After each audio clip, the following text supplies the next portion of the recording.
నిన్న జగన్మోహన్ రెడ్డి ఓదార్పు యాత్ర పూర్తిగా నిరుత్సాహంతో నిస్సహాయతోటి శవం దొరకలేదన్నటువంటి బాధతోటి కొనసాగినట్టుగా చాలా స్పష్టంగా అర్థమవుతూ ఉంది. శవం కనుక దొరికితే ఆ ఉత్సాహం వేరు. శవాన్ని పరామర్శకి వెళ్ళేటప్పుడు ఇంకొక శవాన్ని తయారు చేసుకొని ముందుకెళ్ళేవాడు జగన్మోహన్ రెడ్డి. 11 గంటలకి నేను ర్యాలీ స్టార్ట్ చేస్తానన్నటువంటి వ్యక్తి 12-1 గంట కూడా స్టార్ట్ కాల. కానీ సాక్షి ఛానల్లో మాత్రం అద్భుతంగా జనం వస్తున్నారు, జనం ఎక్కువ మంది ఉండటం వల్ల ర్యాలీ ఆలస్యం అవుతున్నట్టుగా పెద్ద బిల్డప్లు. అసలు కారణం ఏంటంటే జనమే ఊరు రాలేదు కాబట్టి ఆలస్యంగా ర్యాలీని స్టార్ట్ చేద్దామని చెప్పేసి వాళ్ళ శ్రేణులకి చెప్పడంతో పాటు కనీసం అంబటి రాంబాబు ఇంటి దగ్గర కూడా జనం లేకపోవటం వల్ల జనాన్ని లోకల్లో ఉన్నటువంటి వాళ్ళన్నా సమకూర్చండి అని చెప్పేసి చాలా ఆలస్యంగా తీసుకొచ్చాడు. ఆ ముఖంలో చావు కళ పూర్తిగా కనబడతా ఉన్నటువంటి పరిస్థితి. జగన్మోహన్ రెడ్డి అసలు నిన్న అంబటి రాంబాబు కుటుంబ సభ్యుల్ని పరామర్శించడానికి ఒక ర్యాలీ పెడతాం అనేదే సిగ్గుమాలినటువంటి చర్య. నిజంగా స్కూల్కి వెళ్ళేటువంటి పిల్లలు ఎవరన్నా కనుక ఉంటే, 2 పిల్లలు కొట్టుకుంటే ఆ తల్లులు 2 పిల్లల్ని తీసుకొని ఎవరి పిల్లని వాళ్ళు తీసుకొని, ఎరా నువ్వు ఎందుకు కొట్టుకుంటున్నావు, ఎందుకు తిట్టుకుంటున్నారు, ఇది తప్పు అని చెప్పేసి వాళ్ళ పిల్లలకి బుద్ధి చెప్పుకుంటారు. ఇది మీరు ఆలోచన చేయాలి. సొంత పిల్లలకి తల్లులు బుద్ధి చెప్పుకుంటారు. కానీ జగన్మోహన్ రెడ్డి నిన్నేం చెప్తున్నాడంటే అసలు అంబటి మాట్లాడిన దాంట్లో తప్పేముంది, ఏదో 2 బూతులు అట్లా తిట్టాడు, ఆ 2 బూతులకి ఆయన్ని ఈ విధంగా దాడి చేయాలా, లేకపోతే అవమానించాలా, లేకపోతే పోలీస్ స్టేషన్లో కేసులు పెట్టాలా, అరెస్టులు చేయాలని చెప్పేసి మాట్లాడుతున్నటువంటి పరిస్థితి. అంటే అంబటి ఎంత సంస్కారహీనుడో జగన్మోహన్ రెడ్డి అంతకంటే సంస్కారహీనుడిగా కనపడతా ఉన్నాడు. అంబటి ఏమన్నా చిన్నపిల్లగాడా, ఒక 5-6 ఏళ్ళు పోరగాడా అనకూడదు. కిందకి దాదాపు 70 ఏళ్ళు వచ్చినాయి. 70 ఏళ్ళు వచ్చినోడు 40 ఏళ్ళు రాజకీయాల్లో ఉన్నాడు. ఎట్లా మాట్లాడాలో తెలీదా, ఎందుకు మాట్లాడాలో తెలీదా? ఇవన్నీ కాకుండా భయంకరంగా బూతులు మాట్లాడినటువంటి అతను మాట్లాడింది తప్పు కాదని చెప్తాడు. నాకు ఒక సామెత గుర్తుకొస్తూ ఉంది, ఒక సంస్కృత స్లోగన్, కామాతురానే నభయం నలజ్జ. కామంతో కళ్ళు మూసుకున్నటువంటి వాడికి భయము, సిగ్గు, లజ్జ ఉండదు ఆ స్లోగన్ యొక్క అర్థం. కామాతురానే నభయం నలజ్జ ఎవడు అంటే అంబటి రాంబాబు. కామాతురానే నభయం నలజ్జ ఎవడంటే జోగి రమేష్. వీళ్ళందరికీ కామంతో కళ్ళు మూసుకొని ఇష్టం వచ్చినట్టు మాట్లాడుతూ ఉన్నారు. జగన్మోహన్ రెడ్డి విషయంలోకి వచ్చేసరికి నేను కామాతురానే నభయం నలజ్జ అని అనలేను, ఎందుకంటే అది ఉందో లేదో, అసలుదైనా ఉందో లేదో అని నాకు తెలీదు. మదాతురానే నభయం నలజ్జ అంట. మదం ఎక్కినటువంటి వాడికి సిగ్గు, లజ్జ ఉండదు అని అర్థం. ఇతనికి ఏం మదం ఎక్కింది అంటే అధికారం కావాలనే యావ మదం ఎక్కింది. అధికారాన్ని అనుభవించాం, మళ్ళీ కావాలనే యావ మదం ఎక్కింది. అందుకనే ఈ రాష్ట్రంలో కొంతమందిని బలహీన వర్గాలకి సంబంధించినటువంటి వైసీపీ మాజీ నాయకుల్ని కొంతమందిని ఎంచుకొని వాళ్ళ చేత బూతుల పురాన్ని నెక్కిస్తూ ఉన్నారు. ఇది స్టార్ట్ చేయమ్మా.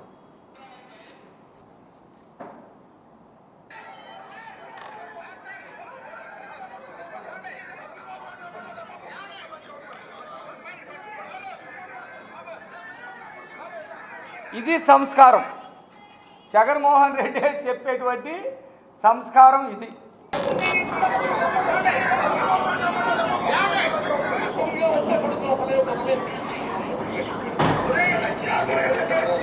పాల్పడలేదా?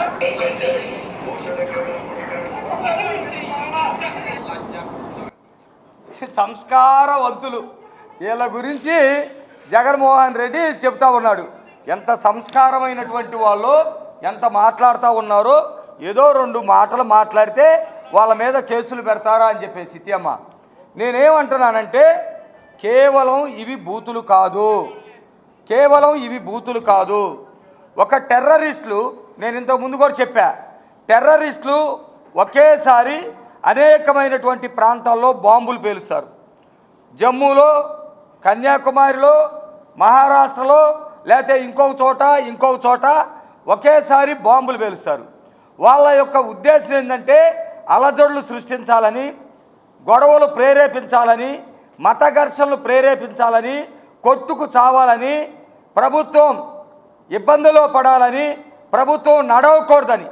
అంటే ఒక టెర్రరిస్టులు ఏ విధంగా అయితే ఉంటారో జగన్మోహన్ రెడ్డి కూడా పదే సార్లు చెప్తున్నాను, వైసీపీ ముసుగులో ఒక టెర్రరిజాన్ని ప్రోత్సహిస్తూ ఉన్నాడు.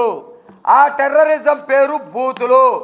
మీరు అంబటి రాంబాబు ఒకే విధమైనటువంటి బూతులు మాట్లాడతాడు, దానివల్ల గొడవలు రావాలని. జోగి రమేష్ ఒకే విధమైనటువంటి బూతులు మాట్లాడతాడు, గొడవలు రావాలని. పేర్ని నాని ఒకే రకమైనటువంటి బూతులు మాట్లాడుతూ ఉంటాడు. నిన్న కొత్తగా రజనీ కూడా వాడెవడు పుల్లారావు అని చెప్పేసి మాట్లాడుతూ ఉంటుంది. వీళ్ళందరి ఉద్దేశం ఏంటంటే ఎవరైతే ప్రజలున్నారో, ఎవరైతే తెలుగుదేశం నాయకులు ఉన్నారో, పౌరులు ఉన్నారో, వీళ్ళందరూ కూడా రెచ్చిపోవాలి. వీళ్ళందరూ కూడా మా మీద దాడి చేయాలి. ఆ దాడి ద్వారా మేము చలిమంట కాచుకోవాలి, రాష్ట్రంలో ప్రభుత్వం సక్రమంగా నడవటం లేదని చెప్పాలి అనే ఉద్దేశంతో ఒకేసారి బూతుల పురాణాన్ని లంకించుకొని మాట్లాడేటువంటి వాళ్ళని ఒక బ్యాచ్ని తయారు చేసి రాష్ట్రంలో జగన్మోహన్ రెడ్డి వదిలినట్టుగా చాలా స్పష్టంగా అర్థమవుతూ ఉంది. అది కూడా కాకుండా నేరాలను ఏ విధంగా ప్రోత్సహిస్తూ ఉన్నాడో మీరు కనుక చూసుకుంటే, ఈవీఎంలు పగలగొట్టినటువంటి వాళ్ళు ఎవరైతే ఉన్నారో, పాపం ఈవీఎంలు పగలగొట్టారు తప్పేంది అంటాడు. బాబాయిని గొడ్డలతోటి నరికి చంపితే వాడు పసిపిల్లోడు అవినాష్ రెడ్డి, తప్పేముంది, వాడికి ఏం తెలుసు, ఏదో నేను చంపమంటే చంపాడు అన్నట్టుగా మాట్లాడుతూ ఉంటారు. కోర్టుల్లో ఫైళ్ళు తగలబెట్టిన వాళ్ళు ఉంటారు. అతను కేసులు హీరింగ్కి వస్తున్నాయి, అతను ఫైళ్ళు తగలబెట్టుకుంటే తప్పేంది అని అంటాడు. అంటే కోర్టులు ఫైలు తగలబెట్టినా, ఈవీఎంలు పగలగొట్టినా, బూతులు తిట్టినా, బాబాయిల్ని చంపేసినా అవి పెద్ద నేరాలు కాదు అని చెప్పేటువంటి ప్రయత్నం జగన్మోహన్ రెడ్డి చేస్తూ ఉన్నట్టుగా అర్థమవుతూ ఉంది. జగన్మోహన్ రెడ్డి అధికారంలో ఉన్నప్పుడు ఇదే జిల్లాలో, గుంటూరు జిల్లాలో విక్రమ్ అనే ఒక దళితుడిని అత్యంత దారుణంగా పోలీసులు తీసుకొచ్చి అత్యంత దారుణంగా చంపేశారు. ఆ రోజు ఉన్నటువంటి ఎమ్మెల్యేలు కానీ, మంత్రులు కానీ, స్వయాన ముఖ్యమంత్రిగా ఉన్నటువంటి జగన్మోహన్ రెడ్డి కానీ ఎందుకు పరామర్శకి వెళ్ళలేదు? నెంబర్ 1, తోటా చంద్రేని అత్యంత కిరాతకంగా గొంతు కోసి చంపేశారు. ఎవరు కూడా వాళ్ళకు సంబంధించినటువంటి ప్రభుత్వంలో ఉన్నటువంటి వాళ్ళు ఎందుకు పరామర్శకి వెళ్ళలేదు? మేము వెళ్తే ఎందుకు అడ్డుకున్నారు? నెంబర్ 2, మహేంద్ర అమర్నాథ్ గౌడ్ రేపల్లెకి సంబంధించినటువంటి 10th క్లాస్ చదివే పిల్లగాడు పెట్రోల్ పోసి వైసీపీ వాళ్ళే తగలబెట్టారు. ఎందుకు జగన్మోహన్ రెడ్డి కనీసం మానవత్వాన్ని ప్రదర్శించి ఆ కుర్రవాడు కుటుంబానికి పరామర్శ కూడా ఎందుకు చేయలేకపోయాడు? మేము వెళ్తుంటే మమ్మల్ని ఎందుకు అడ్డుకున్నాడు? అంటే జగన్మోహన్ రెడ్డికి ఏమాత్రం మానవత్వం లేదు అనేది స్పష్టంగా అర్థమైపోయింది. అతను కేవలం రాక్షసుడు, కేవలం టెర్రరిస్టు స్వభావం కలిగినటువంటి వ్యక్తి, కేవలం సైకో మనస్తత్వం ఉన్నటువంటి వ్యక్తి. అలాంటి వ్యక్తి కాబట్టే ఇలాంటి అంబటిని ప్రోత్సహిస్తూ ఉన్నాడు, అలాంటి జోగిని ప్రోత్సహిస్తూ ఉన్నాడు. అంబటి మాట్లాడినటువంటి మాటలు అత్యంత దారుణమైనటువంటి మాటలు. ఒక ముఖ్యమంత్రిని ఆ విధంగా దుర్భుషలాడాడంటే, లకారాన్ని ఎత్తుకొని తిట్టాడు అనంటే, తల్లిని తిట్టాడు, తండ్రిని తిట్టాడు అనంటే ఎంత దారుణానికి ఒడిగట్టినట్టు. అలాంటి వ్యక్తికి పరామర్శ కోసం వస్తాడా? ఎవరిని నువ్వు పరామర్శిస్తుంది రాష్ట్రంలో? ఇప్పుడు నేను చెప్పినటువంటి నేరస్తున్నా, నేను చెప్పినటువంటి డకాయిట్ కాలనా, నేను చెప్పినటువంటి రాజ్యాంగ విరుద్ధంగా ప్రవర్తించి ఈవీఎంలు పగలగొట్టినటువంటి వాళ్ళనా? ఇలాంటి వాళ్ళని పరామర్శిస్తూ నువ్వేం మాట్లాడతావయ్యా? ఆ అంబటి రాంబాబు వచ్చి క్షమాపణ చెప్పాడా? ఆ వీడియోలన్నీ నేను తీసిపెట్టా, టైం లేదు కాబట్టి నేను చూపించలేకపోతా ఉన్నా. అంబటి రాంబాబు ఏం మాట్లాడాడు? నేను మాట్లాడకుండా ఉండాల్సింది, అయినా కానీ ఆ రెడ్ బుక్కి ఎవడు భయపడ్డు, నా ఇంటి కుక్కలు కూడా భయపడ్డు, నన్ను అరెస్ట్ చేసుకోండి, నన్ను అరెస్ట్ చేయండి అని చెప్పేసి తెగ ఎంపర్లాడేది. అరెస్ట్ చేసే వాళ్ళు ఇప్పుడు అరెస్ట్ చేయటం తప్పంటావేంది? అంబటే కదా అరెస్ట్ చేయమని చెప్పాడు, నేను మాట్లాడింది తప్పని ఒప్పుకుంది అతనే కదా. ఇంకా ఆ తర్వాత కూడా అంబటిని అరెస్ట్ చేయటం తప్పని చెప్పేసి నువ్వు ఎట్లా మాట్లాడతావు అని చెప్పేసి నేను అడుగుతా ఉన్నా. ఈ రాష్ట్రంలో అలజడులు సృష్టించటానికి నువ్వు మాజీ ఎమ్మెల్యేలని మాజీ మంత్రుల్ని ఎన్నుకోవటమే కాకుండా మతాన్ని కూడా నువ్వు అబాసుపాలు చేస్తూ ఉన్నావు. స్వయాన శ్రీవారి లడ్డుని అపవిత్రం చేసావు. దీంట్లో రమణ దీక్షితులు గారి వీడియో కూడా నేను ఉంది.